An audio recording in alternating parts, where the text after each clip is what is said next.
Hello everyone, welcome to Time to Awaken. This is Michael. Below you'll find a link to my YouTube channel. Right below that is a Rumble channel with a video called Mark of the Beast. It can not be on the other channel. And then we have an email.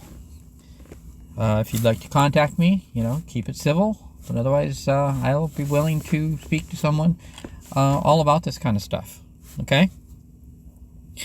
All right. All of that said, let's get started. All right. This one was entitled, Where Did Saturday Sabbath Come From? Okay? It wasn't because it was the last day of the week, like we have been told. Okay? I've talked about this several times, and we're going to discuss. This is like the second part, as I told you once before, of a video I did earlier. Okay, who are the Jews, right? Where did Saturday Sabbath come from? And we talked a little bit about that before. Okay, so this is the part.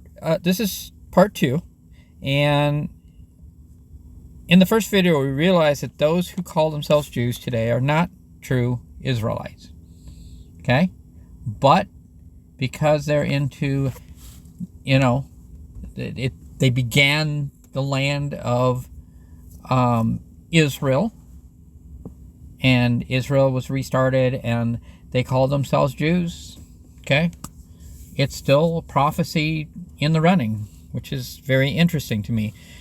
In reality, they are the line of Esau and not Jacob, or at least most of them are. There could be some of them in the land, what we call in the land or in the country of Israel. Okay. And they were converted back in the mid to late 700 AD at a time when when all Hebrewism had ceased to exist for the most part. Okay. Again, there could have been some out there, but they were all out in the land when Rome destroyed Jerusalem. Those that were left were Babylonian priests left out from the time when Judah returned from captivity. And these priests were left behind because they chose to accept the ways of Babylon. They followed a perverted form of Hebrewism called Judaism. So they probably mixed some of Babylonian time, calendars, understandings, and mixed it with their own Jewish background and tried, just to make themselves be able to live in Babylon. Okay? These people combined part of their Hebrew roots with the laws. Okay? The Bible tells us that even the Israelites started to follow this line at times. God gives a stern warning against it. So let's see what the Bible tells us about satire worship. Saturday worship. Okay? First, you must understand that every day of the week is named after a different false god. Okay? Sun's day worship is not any better. In the past, I have said that during Jesus' time, Saturday and Sunday didn't exist yet, but I was wrong. It doesn't change the meaning of anything I have shown before, okay? The fact is that they were reversed.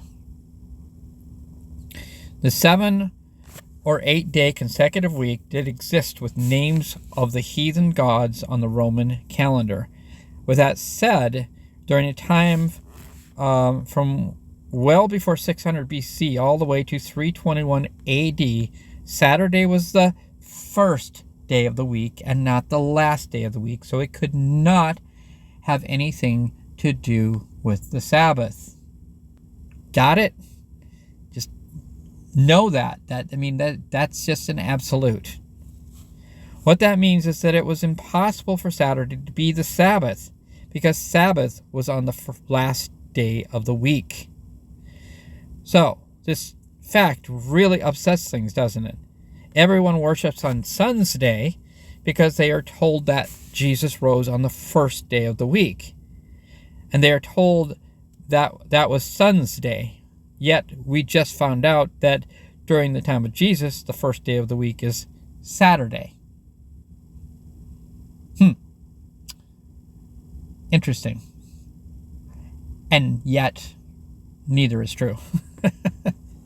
Okay. The whole concept was conceived from the church in Rome and Constantine. Yup. The Nicene, what do you call them? What do they call them? Anyways, they got together as a group, right? And decided on a lot of things, and they actually pulled themselves out from underneath the calendar. They wanted everyone to worship on the same day. Okay? Those who control the calendar control everything else, it seems. Out of this change in 321 AD, give or take, we reversed the first and last day, created a false pagan holiday called Easter, and started everyone worshiping on Sun's Day. Why Sun's Day? Because it was done to force everyone to worship on the same day that sun worship was created for, or which is who the Romans worshipped. The church did this over and over again because they said that by using pagan practices and or days, it would force the pagans to worship our God. Just like in the time of Israel, it never works that way. The Christian church instead incorporated and became a part of the pagan symbol and days of worship. These facts are still followed by the church today.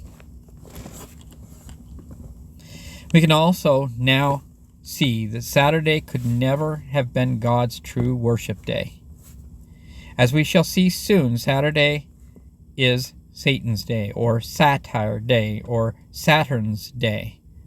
Whatever name you choose to call it, I do not think that God would have us to worship on days dedicated to the sun or to Satan himself. I have already specified when the true Sabbath days are, according to the Bible in other places, but I will try to give a synopsis at the end. The Bible is very clear. Do we follow the Bible or a false people and their false religion? With all of that said, let's get into this a bit deeper. Amos 5:26. But ye have borne the tabernacle of your Moloch, and Chion, your images, the star of your God, which ye made to yourselves. This one verse contains a wealth of information. Notice this particular form of the word, tabernacle. There are different kinds of the word tabernacle in both the New and Old Testament. What this tabernacle represents is a place created for a false god. For me, the deeper I dug into meaning, the more interesting it became. Okay? We have Melech, king, royal. 55:22, Sekut. Okay? An adulterous booth. Tabernacle. Sekuth equals tent, a Babylonian deity. Tabernacle. 3594, Kayun, properly a statue, example idol, but used by euphemism for some heathen deity. Let's see, perhaps corresponding to Priapus or Baal Peor. Chiun equals an image or pillar, probably a statue of the Assyrian Babylonian god of the planet Saturn, and used to symbolize Israelite apostasy. Did you notice that? And this represents the star. Okay? I'm going to ask you right off the bat here.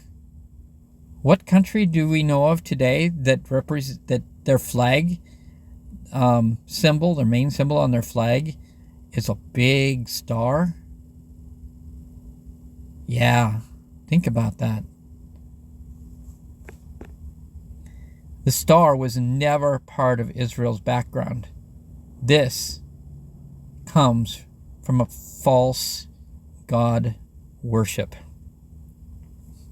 Salem, from an unused root meaning to shade, a phantom, an image, vain. Heathen gods are image, likeness, of resemblance, mere, empty, image, semblance.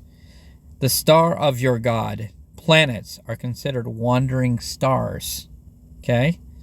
Jude 1:13. Raging waves of the sea, foaming out their own shame, wandering stars, to whom is reserved the blackness of darkness forever. Remember Saturn? We just read that above. Yeah. 4107. Planetes. A rover, a planet, an erratic teacher, a wanderer, wandering star. Acts 7:43. Yea, ye took up the tabernacle of Moloch. Notice this is in Acts 7. Ye took up the tabernacle of Moloch, and the star of your god, Remphan, figures which ye made to worship them, and I will carry you away beyond Babylon. So, Remphan, my correct transliteration for a word of Hebrew origin, Remphan, an Egyptian idol. Okay? The shrunken or as lifeless, the name of an idol worshipped secretly by the Israelites in the wilderness. Okay? Which takes us back to Saturn again from 3594. Notice I highlighted that Hebrew 3594 under Remphan. Okay? Takes us back to Saturn worship again, which they did apparently while in the desert and stuff after leaving Egypt. Why am I spelling it Saturday instead of Saturn's Day? Because the Saturn and the satire are both linked to the same false system of worship. So do this study with your concordance. Isaiah 13:21 says, "But wild beasts of the desert shall lie there, and their houses shall be full of doleful creatures, and owls shall dwell there, and satyrs shall dance there. The wild beasts of the desert shall also meet with the wild beasts of the island, and the satyr shall cry to his fellow. The screech owl also shall rest there, and find for herself a place of rest." Isaiah 34:14. In both cases, the Hebrew word here translated as satyr is Strong's H8163. It would seem that the Father stopped Israel's Saturday observance early on, speaking to Israel after their deliverance from Egypt. Yahweh said, "And they shall no more offer their sacrifices unto devils, after whom they have gone a-whoring. This shall be a statute forever unto them throughout their generations." Statute. Throughout their generations. Leviticus 17:7. Notice the word for devils below. "And they shall know," 3808, "more offer their, they shall no more." Okay, so I put all the numbers in there. Okay, we're going to follow this out. These are the numbers. So 8163. Okay, devils.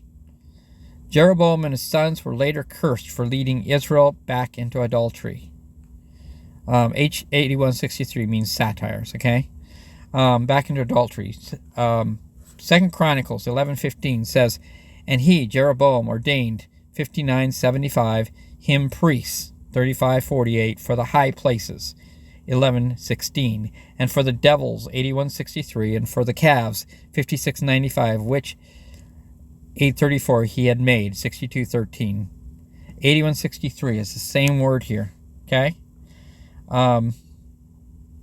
devils. Jeroboam brought back what Yahweh had removed from Israel in Leviticus 17, and nearly every time Jeroboam's name is mentioned thereafter, it is either prefaced or followed by the statement, "Who has made my people Israel to sin." Amos reminded Israel of their Saturday idolatry, and Stephen repeated it, and it got him killed. Okay? Some people are touchy about their idolatry. I hope you are not, and that you are willing to examine why the Father calls Saturday worship idolatry.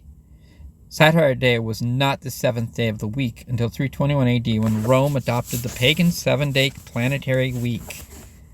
Saturday was the first day of this 7-day week for its entire history during the time Scripture was being written, and not demoted actually, until Constantine venerated the day of the sun, supplanting Saturday as the first day of the week.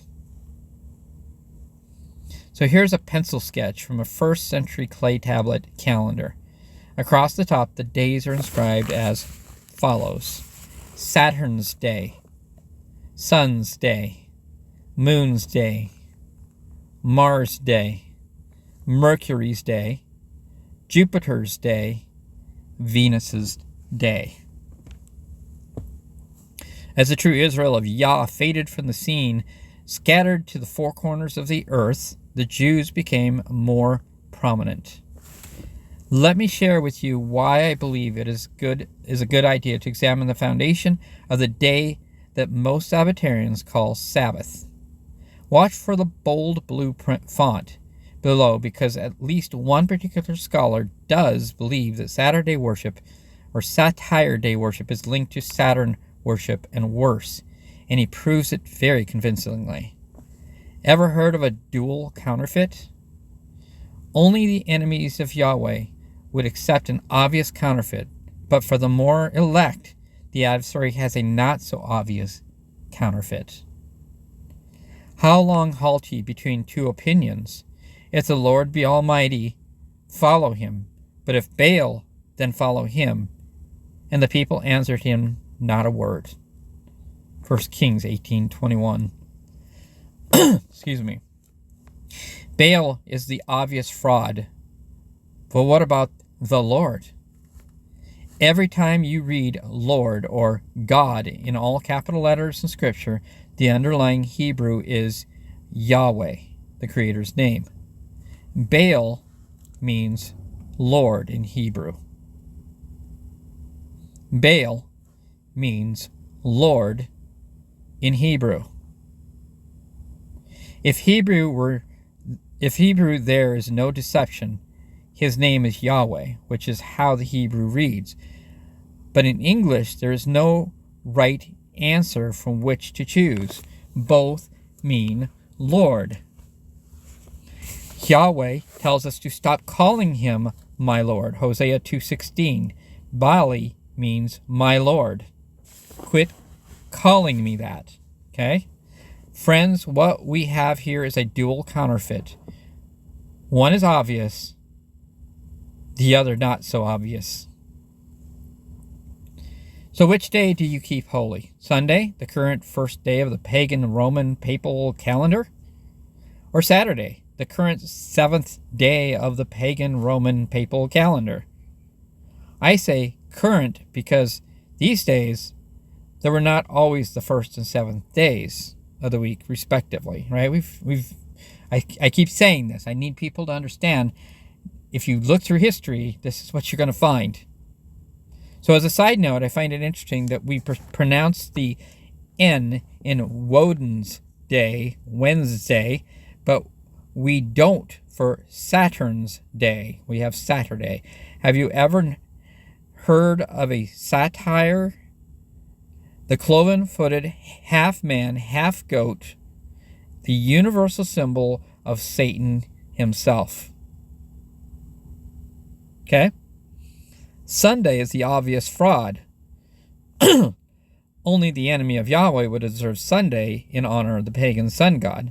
But every Saturday of every week of every year, Sabbatarians everywhere, in spite of themselves, worship on Saturday, a day named after Satan himself. Very cleverly, the adversary receives his worship every week, all year long, by sincere folks who believe they are following Yahweh. Friends, what we have here is a dual counterfeit. One is obvious, the other not so obvious. Even if Saturday really is named after Saturn, don't think we are going to get off the hook so easily. Saturn worship is the oldest form of Satanism and is clearly and historically linked to Satyr, the horned goat. The adversary does not care how you spell his many different names or under which one you worship, as long as you do not worship Yahweh. Please feel free to connect the dots.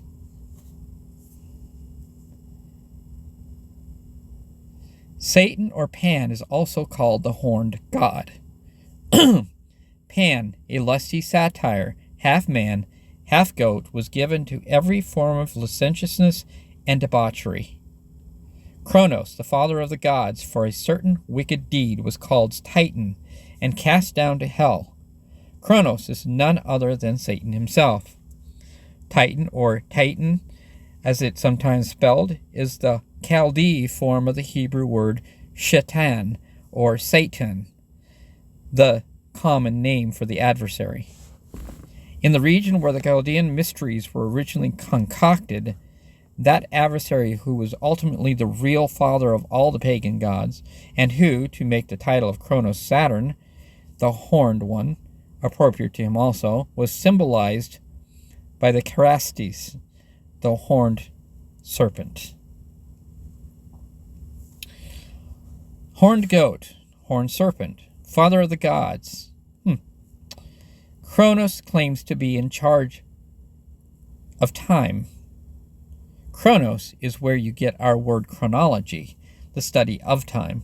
And Kronos, said another way, is also known as Father Time.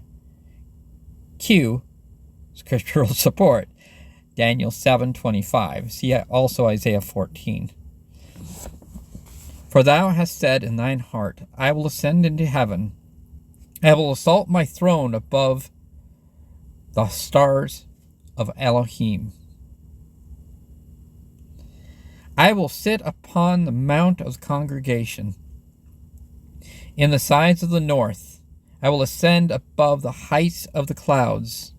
I will be like the Most High. Isaiah 14. The word congregation is the Hebrew word moedim, okay, which means appointed times. A mountain, a scripture, is controlling power or authoritarian presence. The prophecy above is proclaiming that someone will claim to sit on the mount of Yah's appointed times.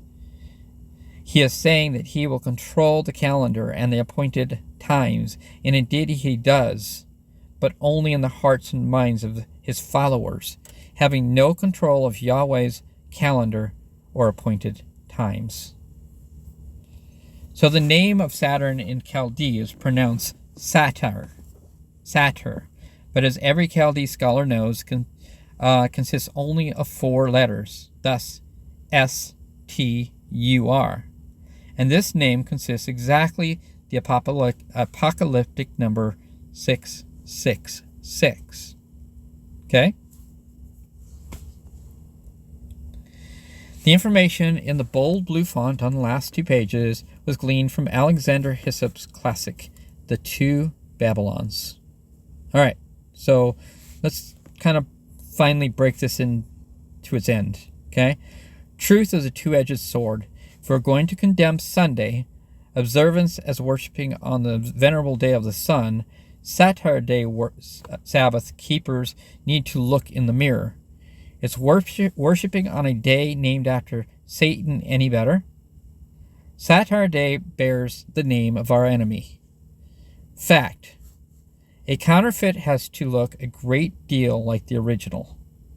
Sunday cannot rightly be called a Sabbath, spurious or otherwise, as it is now the 7th day of anything. Sunday does not look like a Sabbath, so it is an obvious fraud. Saturday, however, looks a lot like the 7th day of the week, just the wrong week. So, Saturday observance is the other half of a very clever dual counterfeit. When we who observe the Creator's calendar worship on the Gregorian Saturday or any other pagan named day of the week, it is because that particular day falls on the 7th day of the Creator's calendar week, a cycle established at creation by the Creator. When Saturday Sabbatarians worship on the seventh day of every week on their solar calendar, it is for one of two reasons, perhaps both. Because the Jews keep Saturday, and the calendar they observe tells them that it is the seventh day of the weekly cycle, a cycle established in 321 AD by Rome. In 1948, when the call was made for all Jews to return to Israel, who do you think responded? The term Jew applied only to the Khazars, who are accepted as Israelites by nearly every nation on earth except the Arabian nations, whom I suspect are aware of the deception. That the Jews were not Israelites did not matter.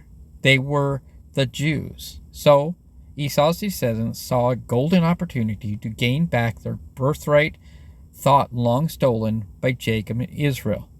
And ignorant men permit them to get away with it to this day.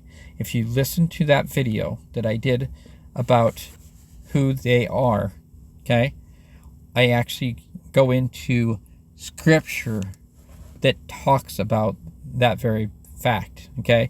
If you go back and you read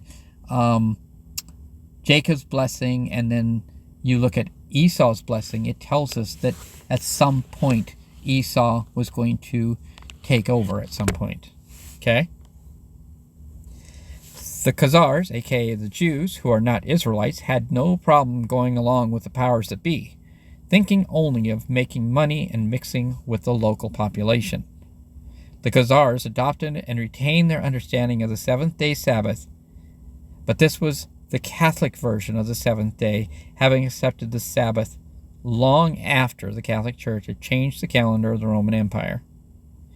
In 321 AD, Saturday was made the seventh day of the week by Constantine. Prior to that, it had been the first day of the pagan week.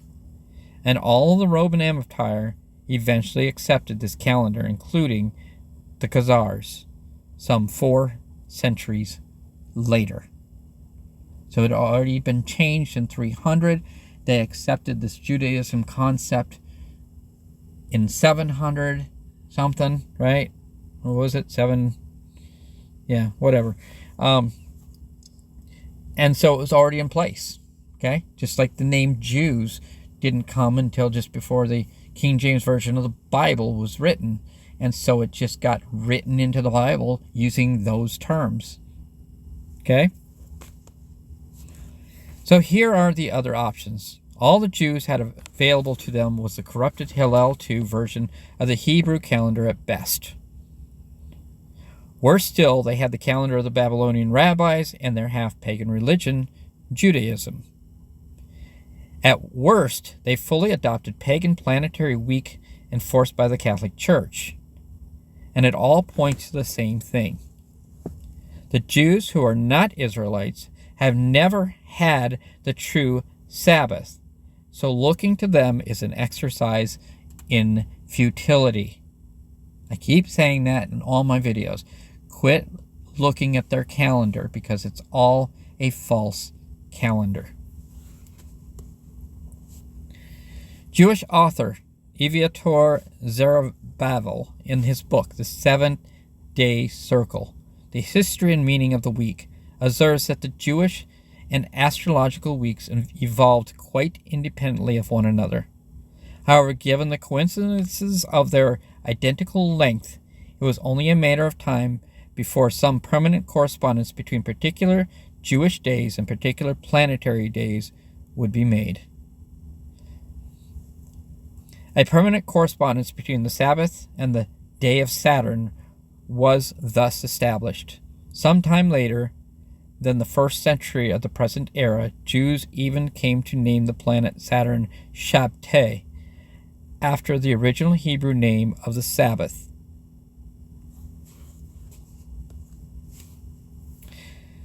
So, there is nothing subtle about the Jews' adoption of a counterfeit Sabbath.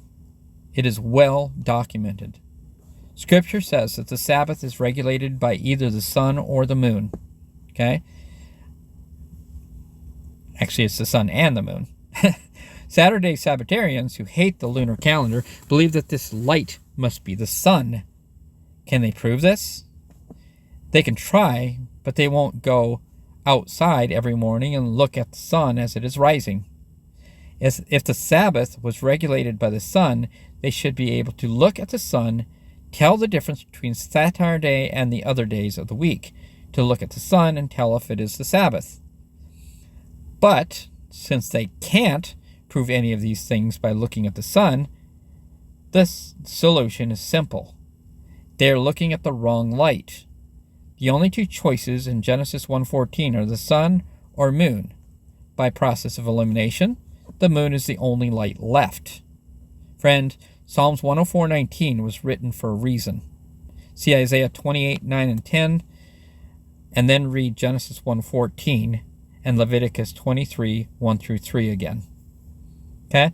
So, and then there's, later on, there's also, I think it's 81:4 or something like that.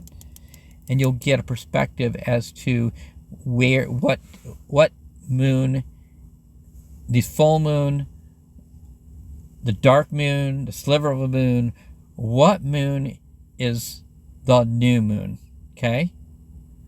That has a whole connected meaning, okay?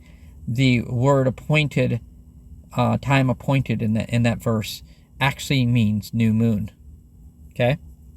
And I believe it refers to Feast of Trumpets, which is on the first day of the 7th month, by the way. If you're against the lunar Sabbath, can you prove from Scripture that Saturday is the Sabbath? Answer these two simple questions, and this issue goes away. Simple as that. Where does it say in Scripture that Saturday is the Sabbath? Where does it say in Scripture that the Sabbath is every 7th day in succession? All Scripture says is that the Sabbath is the 7th day of the week. Could that be the pagan 7-day planetary week, or the week established at creation? So, how did Saturday become recognized as a Sabbath? Israel apostatized or forgot the Sabbath and were later scattered. Later, Khazars adopted a half-pagan form of the Hebrew religion from the Babylonian rabbis and became known as the Jews, who because of their religion have been accepted as Israelites. And so they're in the land today. Saturday was the 7th day of the pagan planetary week when the Khazars adopted Judaism. So the Jews keep Saturday, the 7th day of a pagan papal calendar week. From their own mouth, the Jews admit that they are Edomites, and history proves they are also of Japheth's seed, and it is self-evident that because they know not calendar of Yahweh, they willfully adopted a pagan calendar. All the proof you need that the Jews know not Yahweh is the fact that they keep Saturday, the 7th day of a pagan papal week. This day wasn't the 7th day of any week until 321 AD, and the Khazars, or Jews, adopted their Sabbath in the 8th century. Lamentations 2:6 says that Yahweh caused Israel, when in apostasy, to forget the Sabbath. And Israel is still in apostasy. Couple that with what Hillel II did to the Hebrew calendar in about 341 AD, changing it from a lunar solar calendar to a more fixed calendar, one Rome could understand, and you have a recipe for a falsified calendar, one that still exists in Israel to this day. This has become quite long, but it is important to understand on what days we worship on.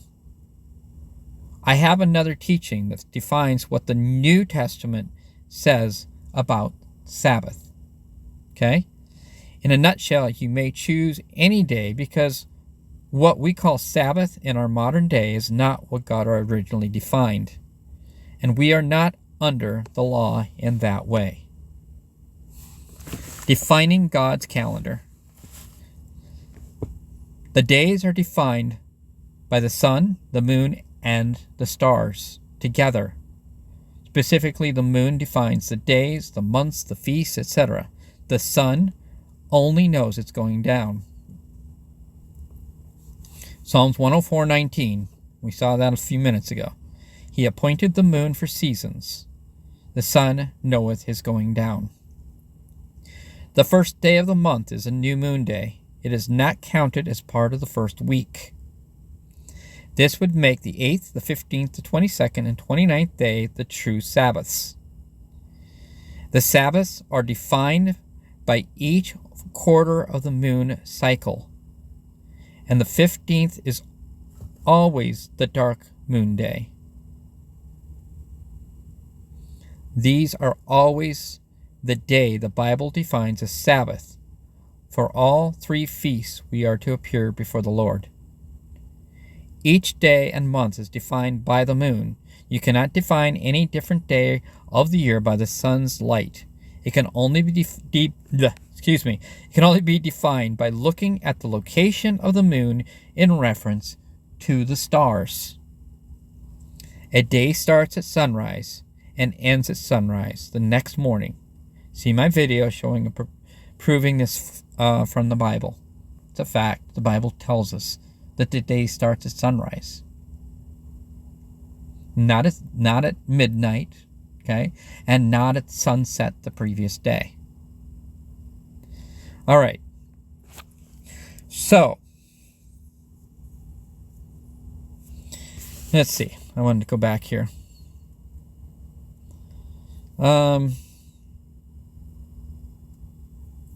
Yeah, we'll just kind of let it go, I guess. There was something there that I ran across and I wanted to find, but we'll let it go for now. All right.